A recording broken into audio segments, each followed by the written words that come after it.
بسم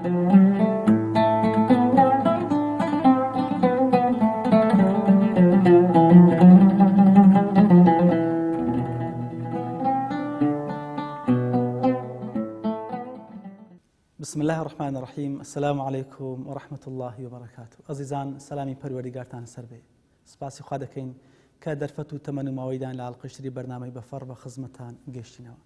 دەخوازین کە ئێوەی عزیز تا دوا ساتی بەرنامە بینەر و بیسەرمان بن بۆی ئەو بابەتێک کە ئێمە دەمانێت تاوتوێکەین ئێوەی خۆشەویست لەگەڵمانە کەلکمەند بن بۆ هێوە بتوانین ڕەزامەندی خودای گەورە بەدەست بێنین. خۆشەویستان، لە تەوری ئەمجارێ بەرنامەی بەفەڕ دەمانەوێت بڕۆینە خزمەتی باسێک کە توولی تەمەنی هەموو ئینسانێک دەگرێتەوە. ئێمە دەژین لە دنیادا چۆن بتوانین کەسێکی کەڵکمەند و سوتمەند بین لە ژیانە، یانەوە تا لە ژیانی ڕۆژانی خۆمانە تیادا پەشیمان نەبین. ئەو کەلک و قازانجانەی کە ئێمە بتوانین و دەستی بینین لە ژیانی ڕۆژانی خۆماندا تا بتوانین هەم لە دنیادا تێیدا خەسارەتمەند نەبین و هەمیش لە دوا ڕۆژە ئەجر و پاداشتەکەی وەربگرینەوە. قازانج و زەرەر لە تەرازوی بڕوادار نێونیشانی بابەتە. ئێمە ئەو عیبادەت و پەرستشانەی کە دەیکەین لەسەری پەشیمان نەبینەوە و بە ڕووپامایی لێمان وەرنەگیرێ و لە قیامەتیشە خەجاڵەت نەبین و بتوانین قازانجمەندێکی وابین هەم لە دنیاشدا وەدەستی بینین و هەمیش لە دوا ڕۆژە پاداشتەکەی وەربگرینەوە.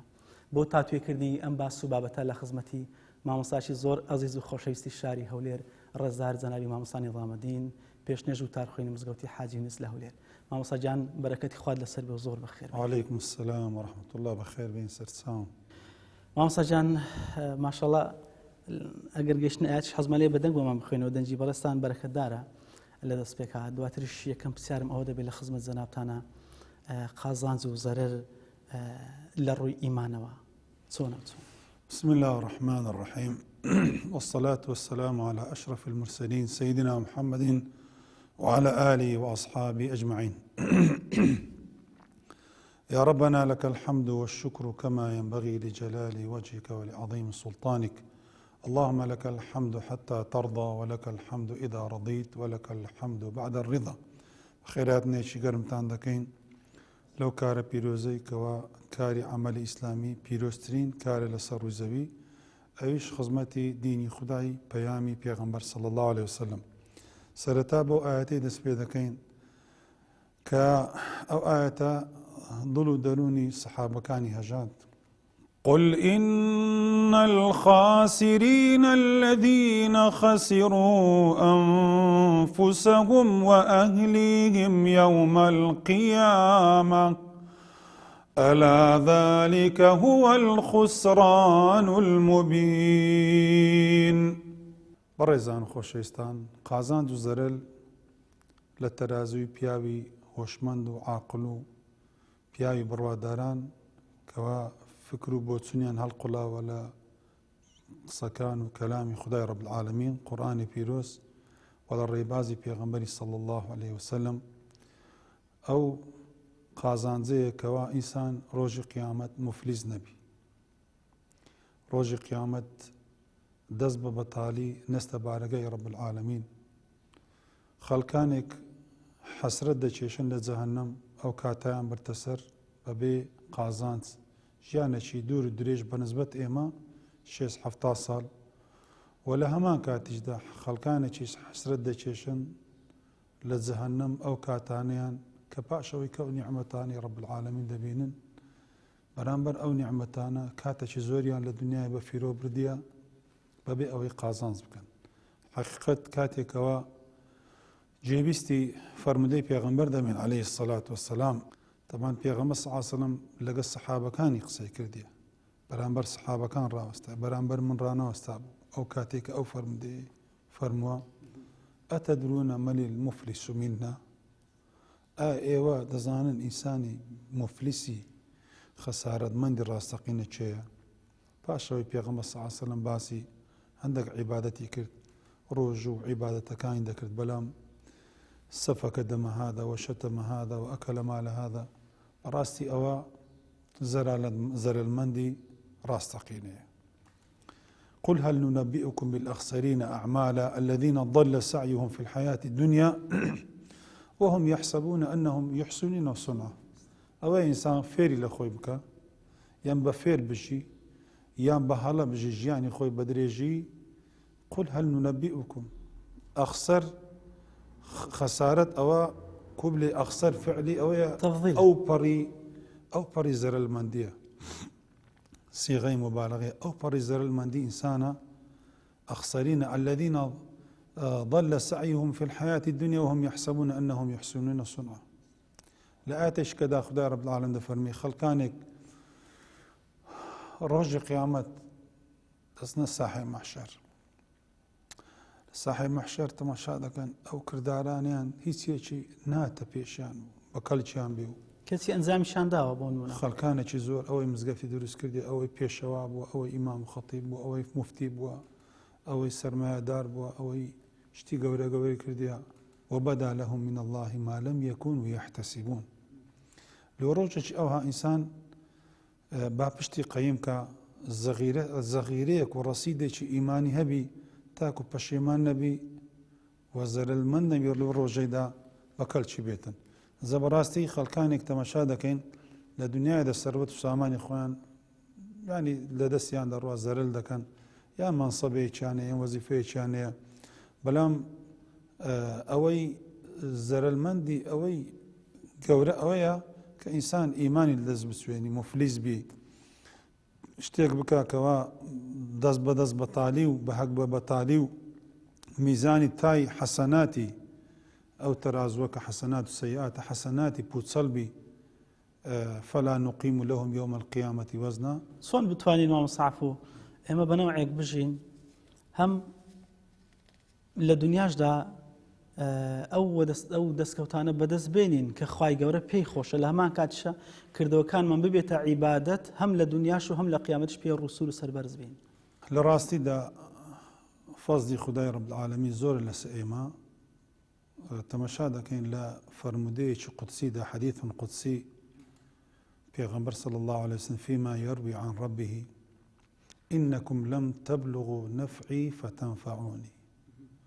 ولن تبلغوا ضري فتضروني كأنه يقول الله سبحانه وتعالى لنا اعرف قدرك يا إنسان يا مسلم يعني خدا رب العالمين فرمي ناتوانن زەرلم پێ بگەینن و ناتانم قازانجیشم پێ بگەینن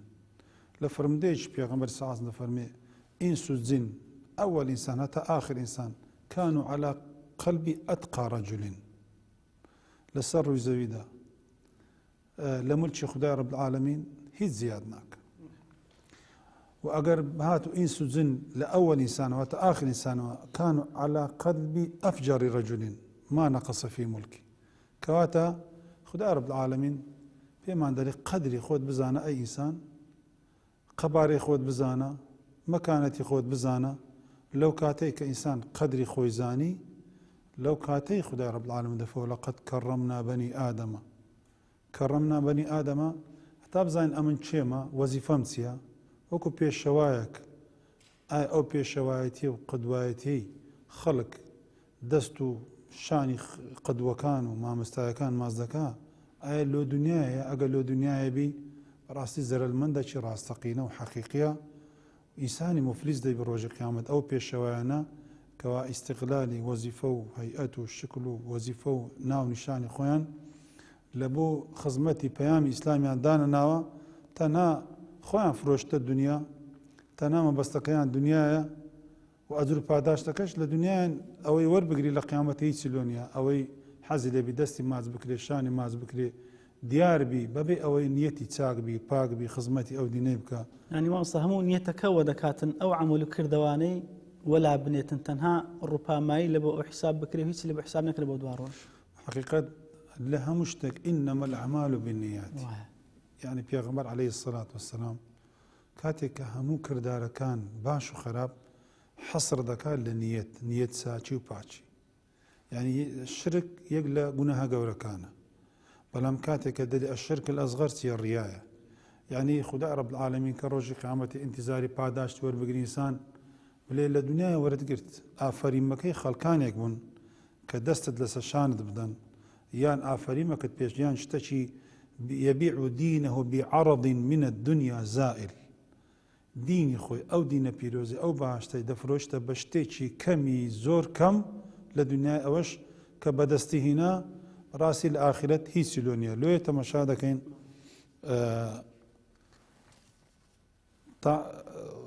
مثلا نمونەیەک لە نمونەکان تاعەتی ئێمە نوێژی من 5 فەرز نوێژی دەکەم لەو ڕۆژە لەو 24 ساعتەی چ لە مولکی خودای زیاد دەکە؟ یان ئەو کەسانێ مولحیدن بێبڕوانە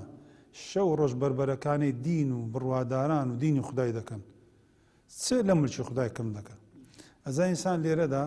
کە تەماشای بە تایبەتی قودوەکان و پێشەوایەکان کە تەماشای بێ بڕوایان دەکەن شەو ڕۆژ لەو زەرلمەندەی لەو دەردەسەریە و لەو هیلاکەتە و لەو موسیبەتەی دادەژین کە مفلیسەکی حەقیقینە لە دنیا و لە قیامەت ئەو زە فەخر و شانازی بە پەیام و ئیش و کاری خۆیان دەکەن شەو ڕۆژیان بەستایە ئیش لۆ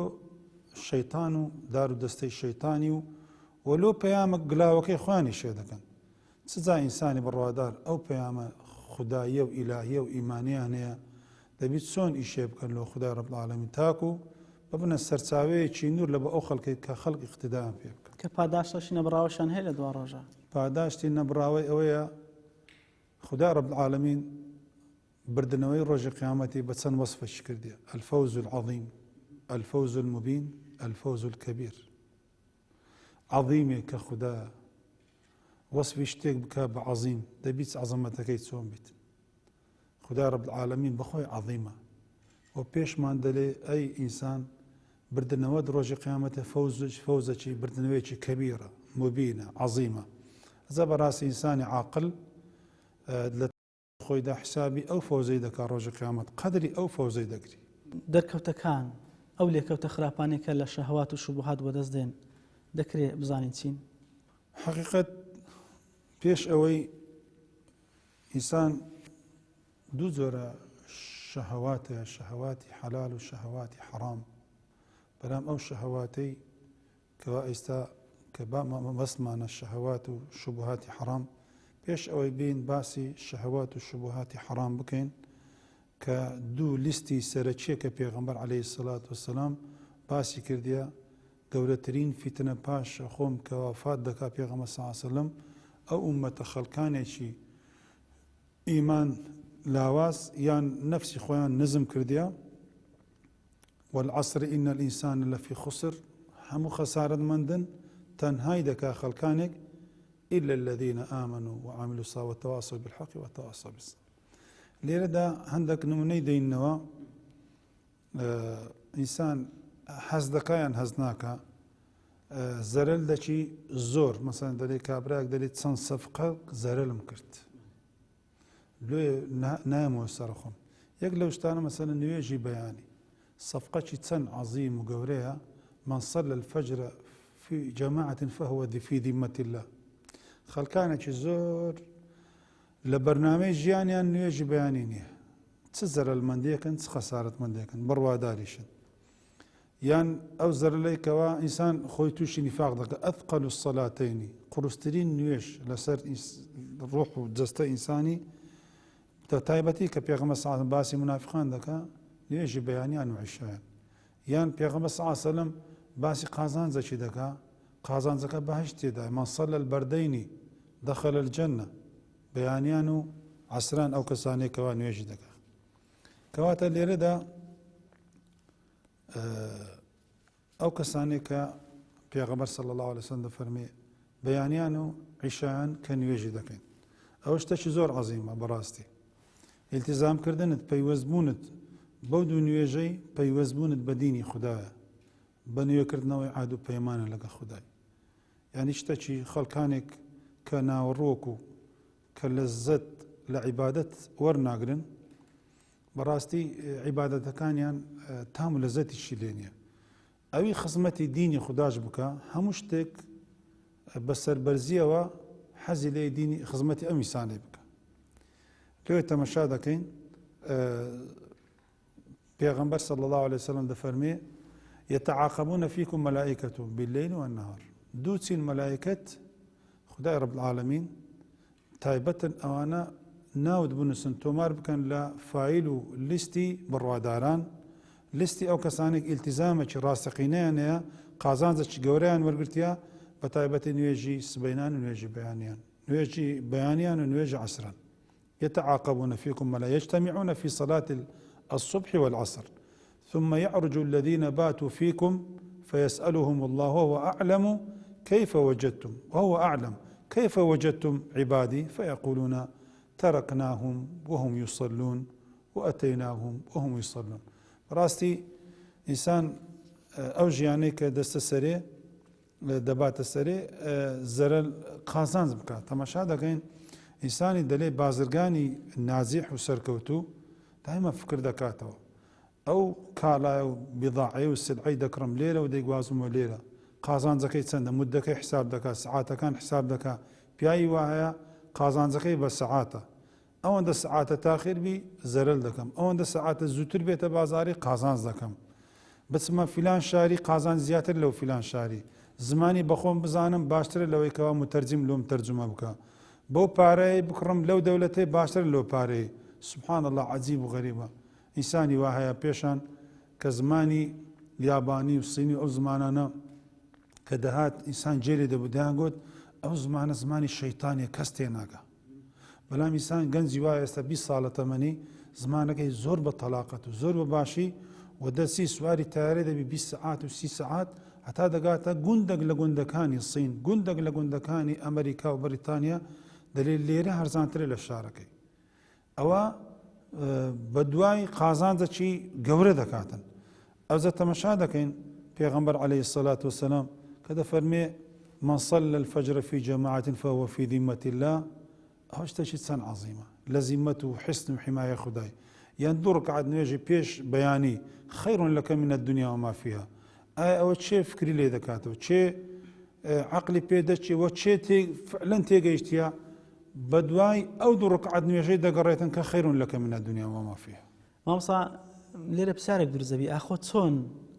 مسلمانێک هەمومان مسلمانین دەڕوا مەسەلەن 10 سعات بەفڕۆکە دەفڕێ بەڵام نائامادەنیە 10 دقە بە پێ بڕوا لە بۆ مزگەوت ئەو ئەجر و پاداشە هەم لە دنیاش پێی بەختە وەردەبی هەمیش لە قیامەتیش پاداشەشی یەکجار زۆر وەردەگری زۆر جاران جێمان لێ دەبی لە خەڵکانێک لەو سەردەمەی دەڵێن جیاوازی بینی ئێمە و سەحابەکانی پێغەمبەر چییە نحن رجال وهم كانوا رجال ئەوان پیا و بن ئێمەش پیاوین ئەوان شەو نوێژیان دەکەن ئەمنیش شەو نوێژی دەکەم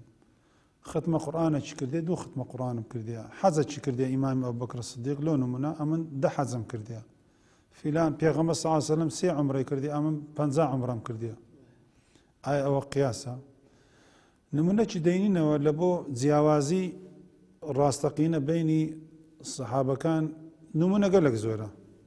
یعنی قیاس ناکرێ بینی قیاسێکی خۆم بکەم لەگەڵ سەحابەی پێغەمبەری بەڵام نمونەکی دەینەوە کاتێکە سەحابەکان کۆچیان کرد لە مەکەوە لۆ حەبەشەی تەمان بە پێیان بوو ڕۆیشتنەکەش چەند هەزار کیلۆمەتریش بوو لە گەرما بوو لە ترس و لەرزدا بوو لە ترسی ئەوەی نەیاکوژن و پاشان خۆیان بپارێزن و پاشان لە برسیاتی و لە تێنیاتی و لەو سەحرایی لە شوێنێکی سەیرانگا نەڕەدەڕۆیشتن لە دۆڵێک ئاو و کانی و ڕووبار بیتن هەمووی سەحرا بوو بەڵام کاتێکەوە جێیان لێ بوو کە مەکە هەموو مینە مسلمان گەڕانەوە لە حەبەشەی ئەتانی وەی ڕێی ئەتانی وەی ڕێی گەڕانەوە تو ئەزانێن کەەوە ئەسڵ و ئەساس و حەقیقەتی نییە دیسان چوونەوە حەبەشەی دیسان هاتنەوە مەدینەی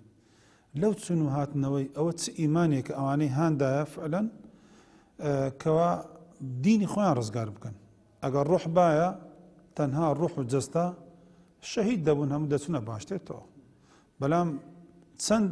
گرینگە لە پێناوی خوددا ئینسان بمری شەهید بی ئەوەندەش گرینگە مهمە لە پێناوی خوددا ئینسان بژی دەوروبەری سەحابەکان دەوروبەری پێغەمبەریان گرت و ینی لەگە پێغەمبەر ژیان ڕیجال حول الرسول فعلا ڕیجال حول الرسول ئەو پەیامەیان گەیاند و ئەو سەرح و دەولەتەیان دامەزراند و هەتا ئێستا کە ئەو خێر و بەرەکەتە کە ئێمە لە بەرەکەتی وان دەژین کە ئەوان بە واستەیوان ئەو دینە گەیشتە ئێمە بەڵام دەشبینی تەماشا دەکەی ئینسانێک عاجزە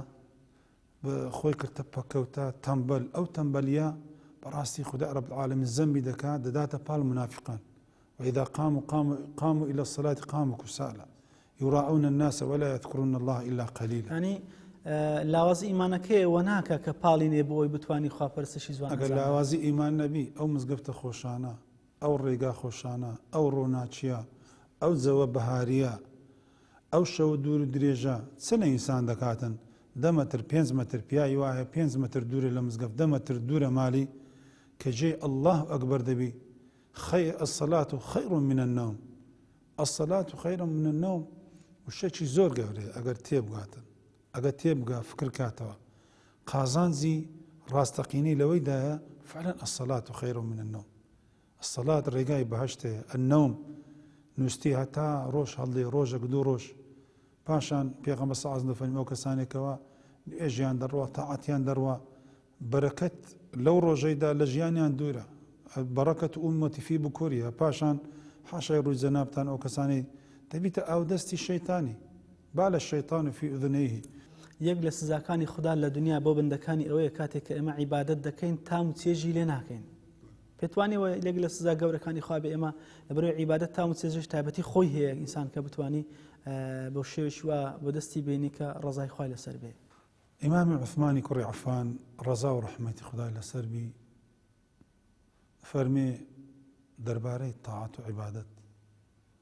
لو طهرت القلوب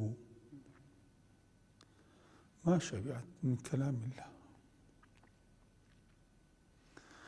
ئەگەر دڵەکان پاک بی چاک بی تێر نابی لە خوێندنی قورئان. ئەو کەسانێکەوە سەحابەکانی پێغەمبەر صلی الله عليه وسلم قورئان هەلیانی گرت هەڵگری قورئان بوون لۆی جەستەیان جونگەکانی جسمیان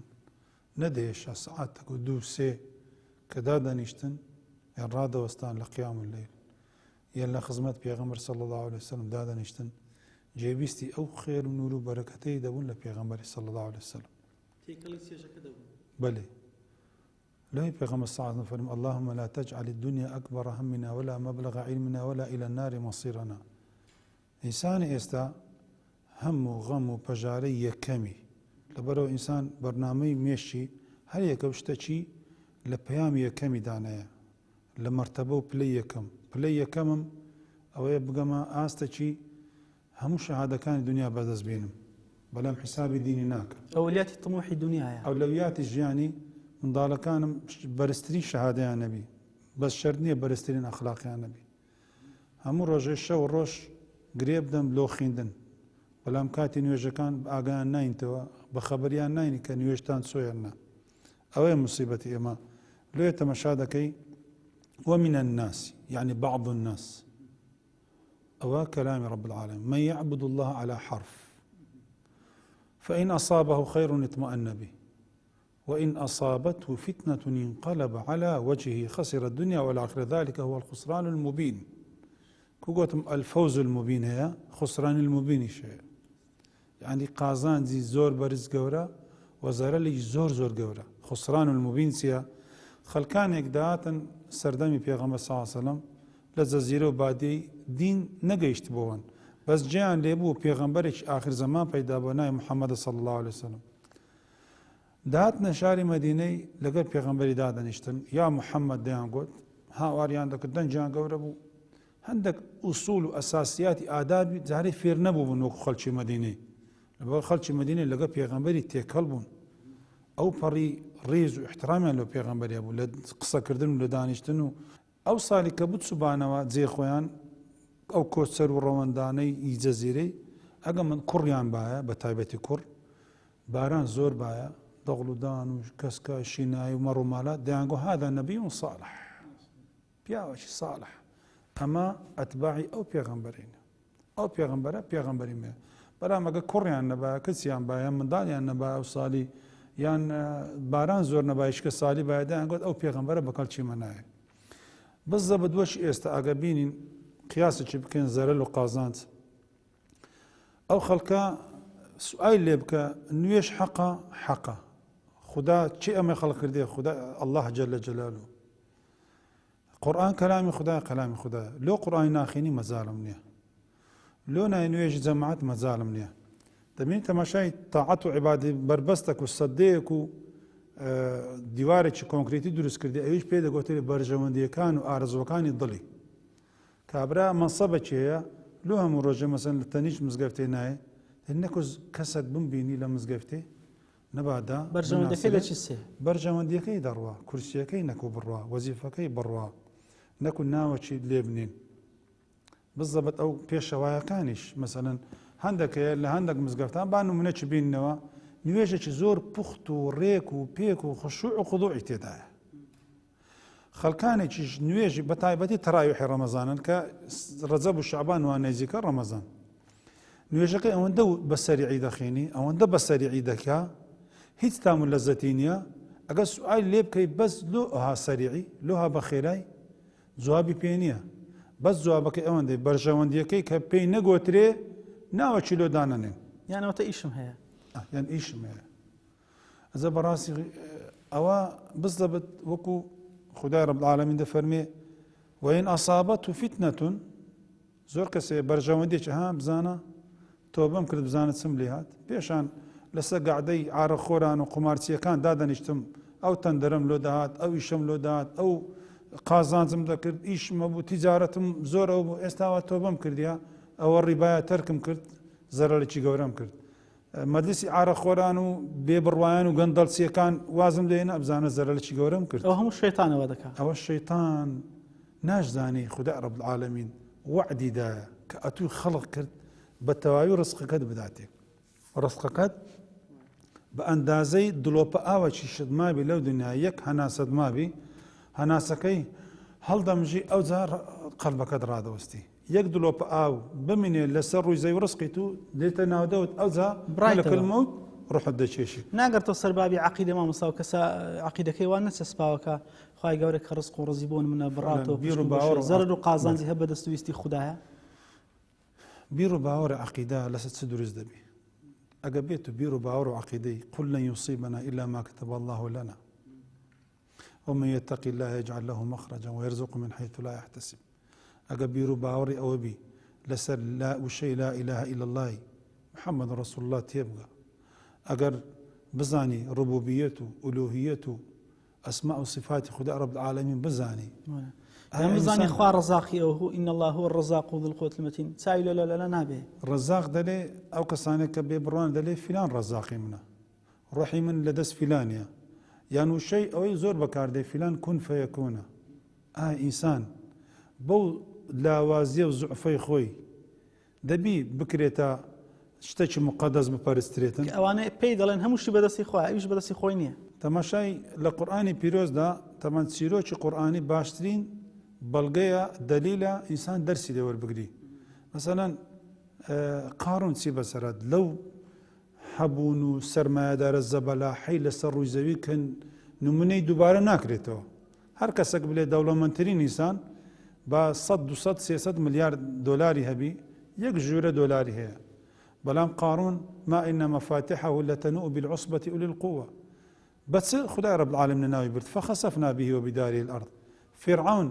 کردیە پند و عیبرەتی هەموو زەمانەکان کە ئێستا واليوم ننجيك ببدنك خنکە لە ئاوێ یان ئەوانی تکە هەموو زاڵمێک و هەموو ستەمکارێک و هەموو زەرەلمەندێکی ڕاستەقینەی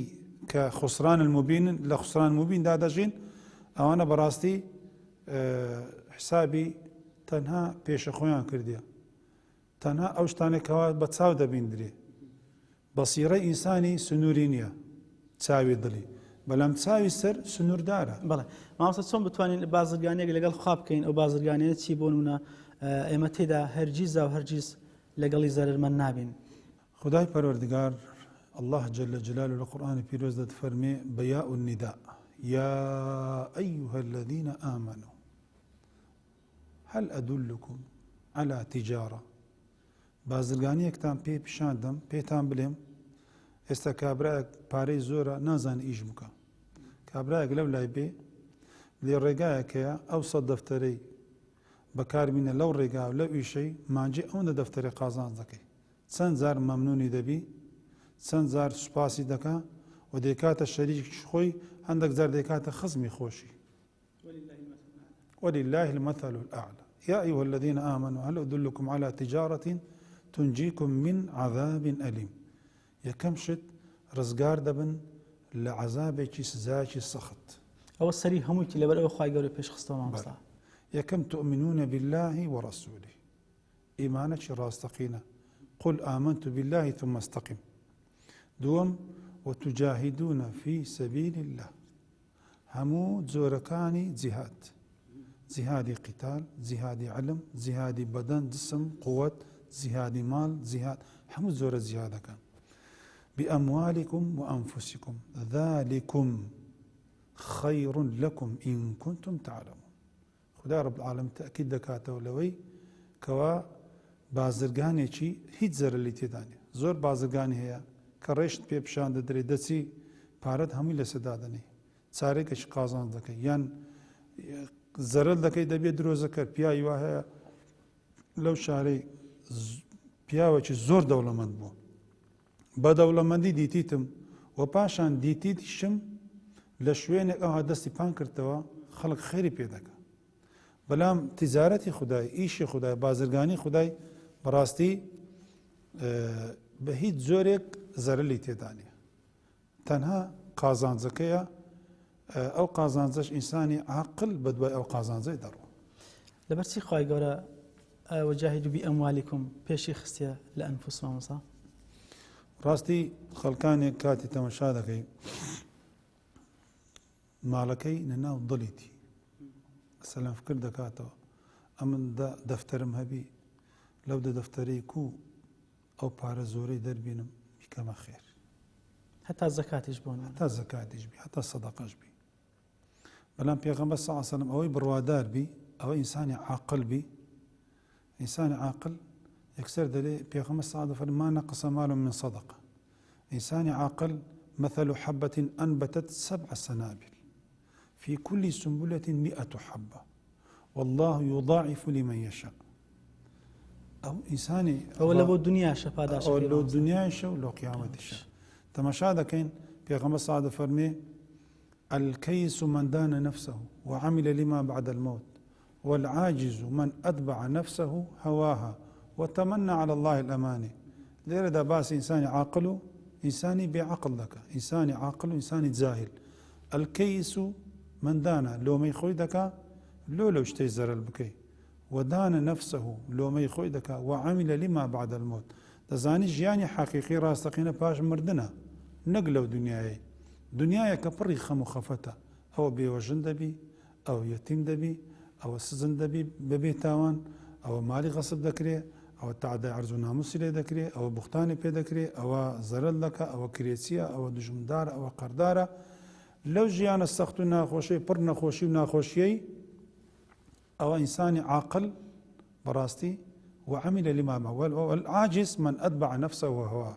انسان عاجز بيكلشيش بدواي شهوات شبهات دلو نفسي خوي درواو بدوي دكوي بلام لكو تايدا زر المندي قورا هلو كسيكوا انسان عاجزو بدواي ارزوك بيسكانو خرابكاين دروا هەمانە مامۆستا گوناح دەکات تاوان دەکات تەنها بە خۆی ڕناوەسێ بەڵکو حەزەکە پەرش و بڵاوی کاویانەوەتە فەسادێکی وا بەر بڵاو کاتوکۆی خەڵکانیش تێوا بگڵێنێ یانەوەتە بیکاتە هاوبەشی خۆی ئەویش ئەتباعی زۆر بن. ئەو کەسانێکەوە بە دوای قازانج دەڕۆن ئەوانە بەسیرەی دڵیان چاوی دڵیان کرایتەوە. أولئك على هدى من ربهم وأولئك هم المفلحون. قل هذه سبيلي أدعو إلى الله على بصيرة أنا ومن اتبعني وسبحان الله وما أنا من المشركين. بلا ميساني أوي كوا خداه رب العالمين جل جلاله لقرآن بيروزة دفرمي أو كساني نك دعمو بالبشتي فسادينا نك باركان سرف دكن نك دامو دزقاو إعلامي كان الدنيا زور بي سطع هشتاو نهتي يحبون أن يشيع الفاحشة في الذين آمنوا إن الذين يحبون سانا خداء رب العالمين فرم إن الذين يحبون أو كسانك بس بضل بيان خوشة أن تشيع الفاحشة في الذين آمنوا لهم عذاب أليم في الدنيا والآخرة. بس بدل ما وصا بس بدل باش ئەدی مەسیری ئەو کەسانە بەس بەدڵ پێیان خۆشە واللهی باش بوو ئەو هانەیان کوشت واللهی باش بوو ئەو فەسادی واللهی باشە مەلها و مەرقەسەکی زۆر هەیە خەڵک با بچی گەنجەکان با ئیسراحەت بکەن با ئەوانیش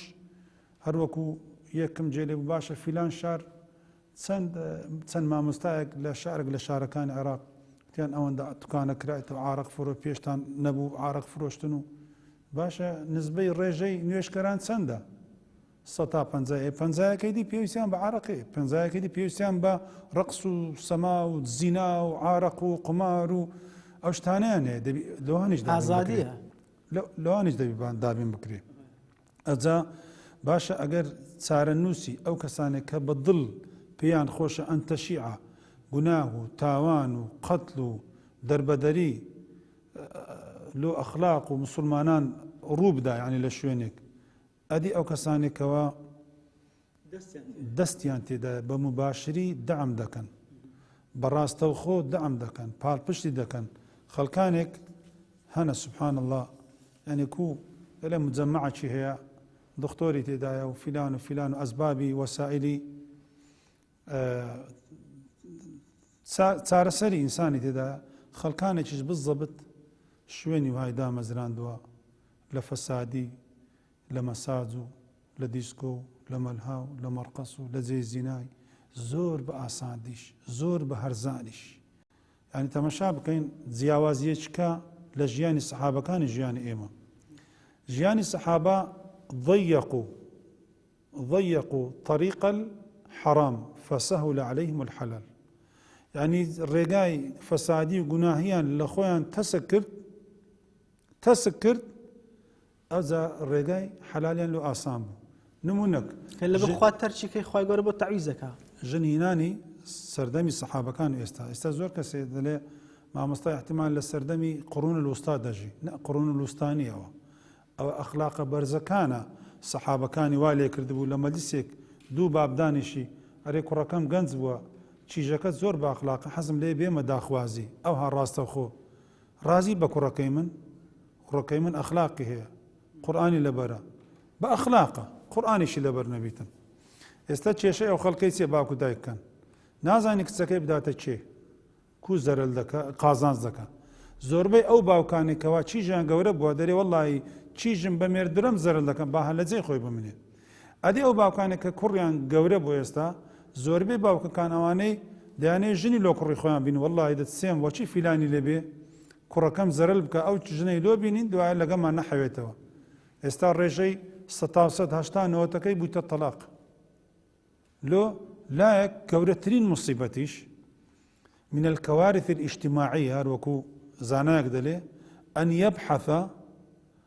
الأب والأم والوالدين الصالحان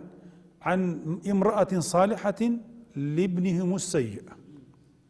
کارەسات یارە گەورە باب داکەشی صالح دەچنە داخوازی ئافرەتێکی صالحە لۆ کوڕەکی گەندەڵ و مفسید ئەو کوڕە مفسیدە فاسیدە یەکسەر ئەویش زەرەل دەکا تەلاقیشی دەدا و ناحەوێتەوە لەگەری ئەجا بەڕاستی لێرەدا ئەمن مەبەستم چییە؟ مەبەستم ئەوەیە کە تەمەشا دەکەین ئیسلام کو تەماشای چتان دەکاتن ئایا ئیسلام ئیشی گۆترێ ئیشیمە یان لە سەردەمێک دەژین قڕون الوستایە تەماشا ئێستا إذا أمن العقاب أساء الأدب يعني أجا عقاب نمينه لكم ملقاك مجتمعك سبلاو دبيتو أساء الأدب بأدبي قالك زور دبي ضزيت سنزورة زينات سنزورة تحرشي جنسي اغتصاب سنزورة ما مستخاي قورا قصاصي دانا ولكم في القصاص حياة بون منك دفرمي سود وكلكو قازانزي أو قصاص طولانة تنك خواي قورا لبو إما بند دانا خداي رب العالمين جل جلاله لقرآن بيروز دفرمي ولكم في القصاص يعني لا طول الصاندنا أو سزا ژیانی ئێوەی تێدا ژیانێکی بەختەوەر و خۆش و ژیانێکی ئەمن و ئەمان بە تەواوی چارچێوەکە ژیان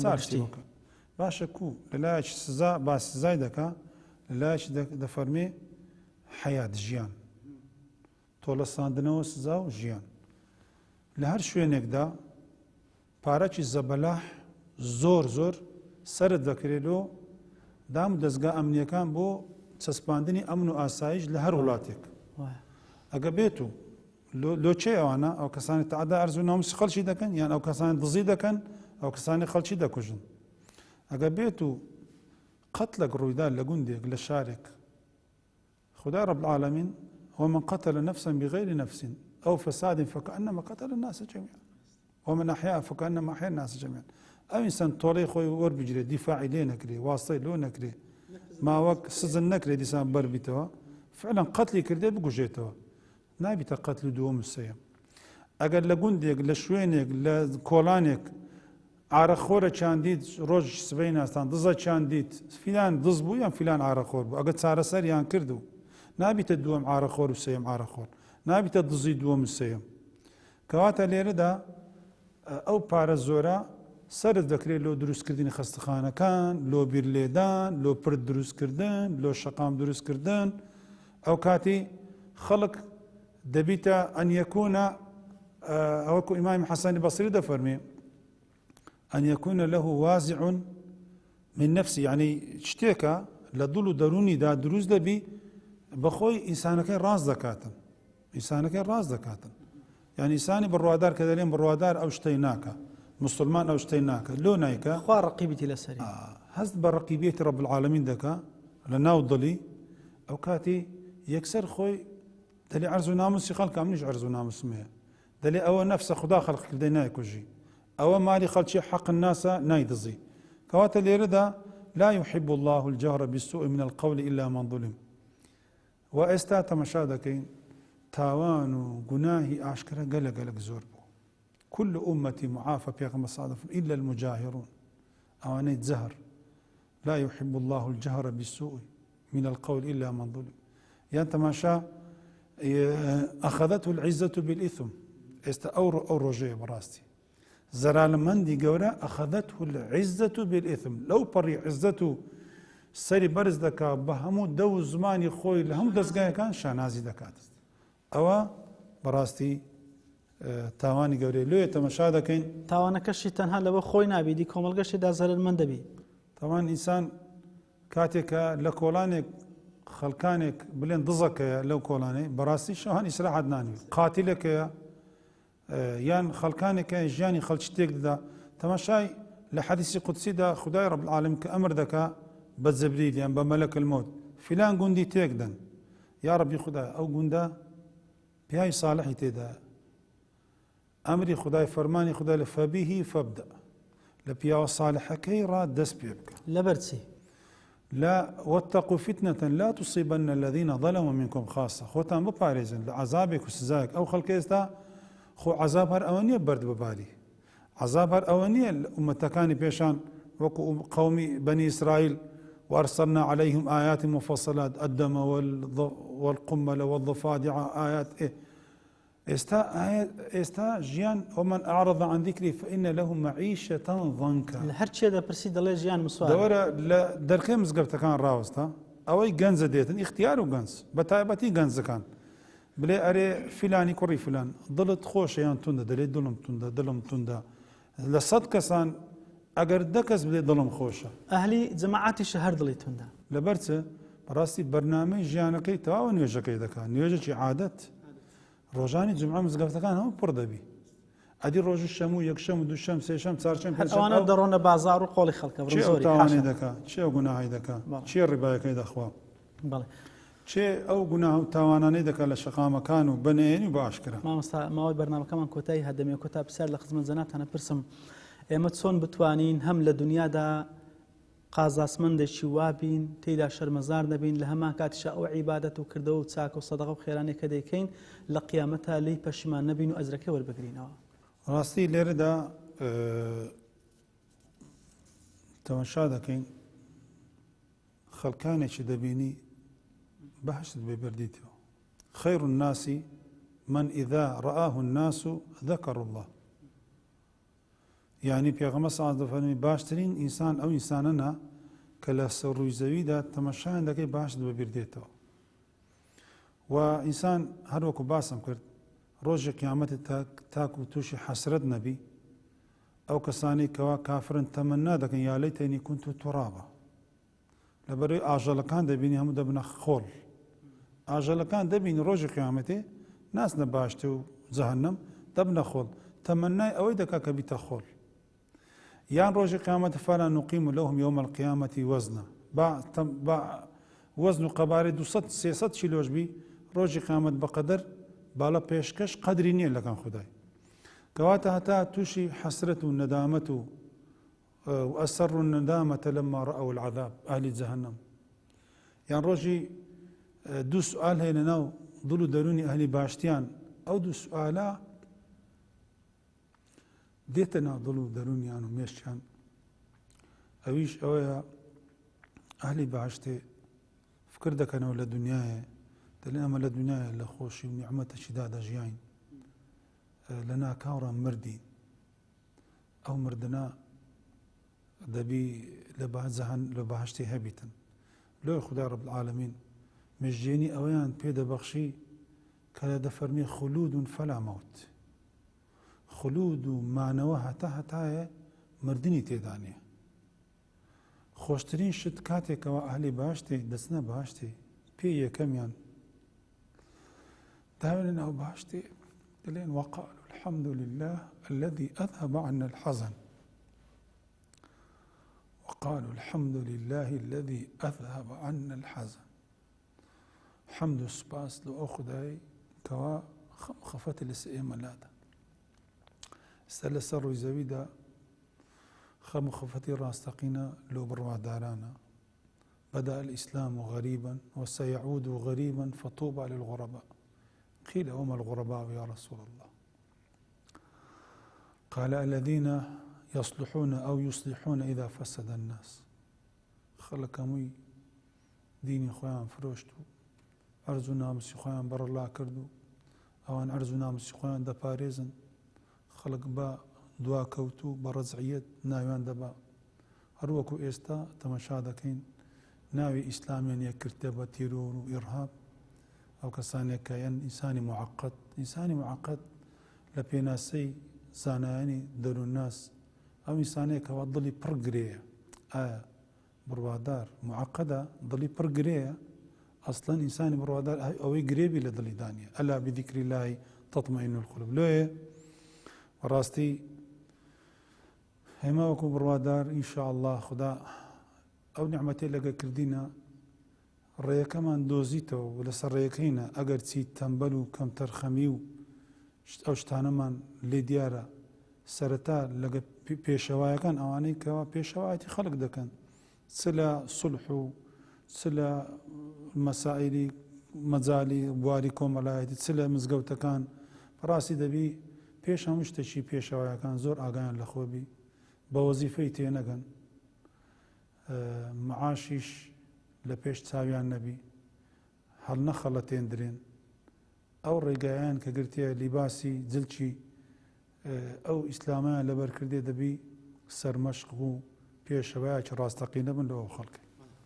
زۆر سپاس بە بەڕێستنەوە سەنی ڕامەدین پێشنەژ و تارخوێنی مزگەوتی حاجی یونس ئەزیەتماندای خۆی گەورە پاداش بەخێرداتەوە مامۆستای بەڕێز خدا موفقتام کە لە کاری ئیسلامی کارێکی زۆر پیرەزە دووبارەی دەکەمەوە و شتێک باز دەکەم کۆتایی ئەو قسانم پێغەمبەر صلی الله علیه وسلم کاتێکەوە لە جیهاد و غەزادا بوو فەرمی خەڵکانێک لە مەدینەی ماینەوە ئەوان پاشگەز نەبووینەوە لەو جیهادە و لەو عیبادەتێک ئەما تێداینە بەڵام حەبەسەهم العذر یان نەخۆشی یان ئاگایان لە منداڵ و ئافرەتەکان بی ئەجر و پاداشیان وەکو ئێمەیە تەواوە پێشەوایەتی خوتبەی نادەن و پێشەوایەتی ئیمامەتی ناکەن و یان